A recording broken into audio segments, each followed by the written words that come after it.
संबित पात्रा जी, ये बताइए, जो सवाल मैंने पूछा था, जो प्रियंका वाड्रा गांधी भी पूछ रही हैं, क्या वाकई निहत्थों से डर गई है आपकी सरकार?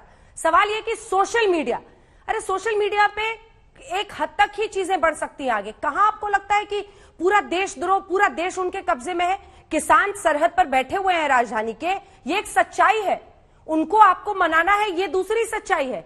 इसका सामना करने के बजाय पूरे आंदोलन को कहीं डिफेम करने की कोशिश में, फिराक में तो आपकी सरकार नहीं लगी हुई है। यह सवाल है बड़ा। संबित जी। नहीं अंजना जी, ये सवाल बड़ा नहीं है, ये सवाल लॉजिक का है। देखिए, आज प्रेस कॉन्फ्रेंस में दिल्ली पुलिस ने तथ्य रखे, पूरे एविडेंसेस रखे। पोएटिक जस्टिस फाउंडेशन, ये किसका है? ये खालिस्तानियों का है। मो धालीवाल का वीडियो तो पब्लिक कंजम्पशन के लिए अवेलेबल है, ये आप लोगों ने अपने वेरिफिकेशन में भी दिखाया है मो धालीवाल ने क्या कहा। उसके साथ अगर आप और हम, सपोज करिए मैं या आप उसके साथ मीटिंग में जूम में रहते हैं, और जो मो धालीवाल कहता है या पोएटिक जस्टिस फाउंडेशन कहता है, उनके टूल किट को बना करके प्रचारित करते हैं। 26 जनवरी के लिए एक ऑर्गेनाइजेशन करते हैं तैयार, और 26 जनवरी में जो हुआ वो तो हमने देखा है। उस समय तो ये सारे लोग कह रहे थे गिरफ्तार करो, गिरफ्तार करो, गिरफ्तार करो। गिरफ्तार कर लिया तो क्यों किया, क्यों किया? देखिए अंजना जी, 2-3 बातें बता दूं, यहां पर मुझे 10 सेकंड का मौका दीजिए। पहली बात, यहां वॉशिंगटन पोस्ट की बात की गई। वॉशिंगटन पोस्ट एक ऐसा अखबार है जिसमें जब ये अल बगदादी, आईएस का अल बगदादी जब मारा गया, जानते हैं हेडलाइन क्या था? वॉशिंगटन पोस्ट का हेडलाइन था, ऑस्टियर रिलीजियस लीडर डाइड। बेचारा, जैसे अल बगदादी बहुत महान आदमी था, वो बैठा हुआ था, हार्ट अटैक आया और मर गया, उसके लिए तो वो बड़ा ऑस्टियर था। ये वॉशिंगटन पोस्ट पर कोई औकात नहीं है जो इंडिया के ऊपर वो कमेंट करेंगे। वॉशिंगटन पोस्ट में राहुल गांधी की बहन ने एक आर्टिकल लिखा था कि इंडिया तो अपने आप को ही वैक्सीनेट नहीं कर पाएगा, इंडिया दूसरों की क्या मदद करेगा? अब लो, अब भीख मांग रहे हैं सब लोग, प्लीज प्लीज हमारे को भी मदद करो। दूसरी बात, यहां पर एक्टिविस्ट और जो इंटेलेक्चुअल शब्द है उसको बदनाम किया गया है।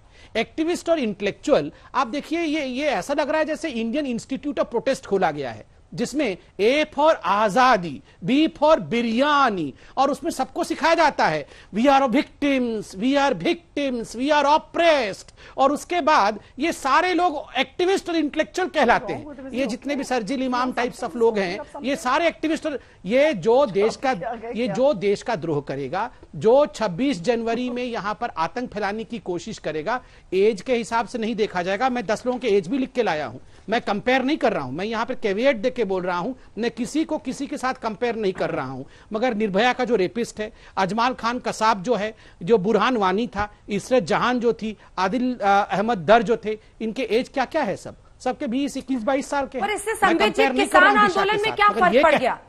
किसान आंदोलन में क्या फर्क पड़ गया? वो तो वैसे ही बैठे हुए हैं अपनी मांगों को लेकर। आप लोग ऐसे कह रहे हैं जैसे दिशा रवि की गिरफ्तारी के साथ आप लोगों ने इतना बड़ा देशद्रोह का मामला खत्म कर दिया है। अब ये देश और इसके शिखर पर पहुंचने के रास्ते में कोई रुकावट नहीं है, किसानों को उनका हक मिल गया है, किसान आज से ही वापस जा रहे। ये तो नहीं हुआ है ना संबित जी? मतलब इन दोनों चीजों में आप समन्वय नहीं बिठा रहे। आप किसान आंदोलन में जब बात होगी, दिशा रवि को हमने गिरफ्तार कर लिया, अरे दिशा रवि की गिरफ्तारी से किसान आंदोलन का क्या मतलब? नहीं अंजना जी, किसने कहा? कब भारतीय जनता पार्टी के किसी प्रवक्ता ने या देश के कृषि मंत्री ने कोई प्रेस कॉन्फ्रेंस करके कहा क्या? सर, पूरा फोकस इसी पे है ना। अनिल विज कह रहे हैं ऐसे लोगों का समूल विनाश करना जरूरी है। कि क्या होता है समूल विनाश? ना फोकस नहीं, जो देशद्रोही है, जो देश के खिलाफ मैं कहूंगा कोई खालिस्तानी है, तो क्या उसको प्रोटेक्शन देना चाहिए क्या? और ये किसान आंदोलन के साथ बिल्कुल नहीं जुड़ा हुआ है, बल्कि ऐसे लोग आंदोलनों का हिस्सा बनकर उनके कंधों का इस्तेमाल करते हुए देश विरोधी काम करते हैं, उनको गिरफ्तार होना चाहिए। जहां तक फोकस इसके ऊपर है, ये तो मीडिया पे डिपेंड करता है, आप दिखाइए या ना दिखाइए। मगर जो लोग खराब काम कर रहे हैं, भारत तेरे टुकड़े होंगे इंशाअल्लाह इंशाअल्लाह, ये कोई आज की कहानी नहीं है अंजना जी। ये मैं आपको 10 सेकंड में कंप्लीट करके बताता हूं। कंप्लीट कर लूं। देखिए अंजना जी, इस देश में अनादिकाल से जयचंद थे।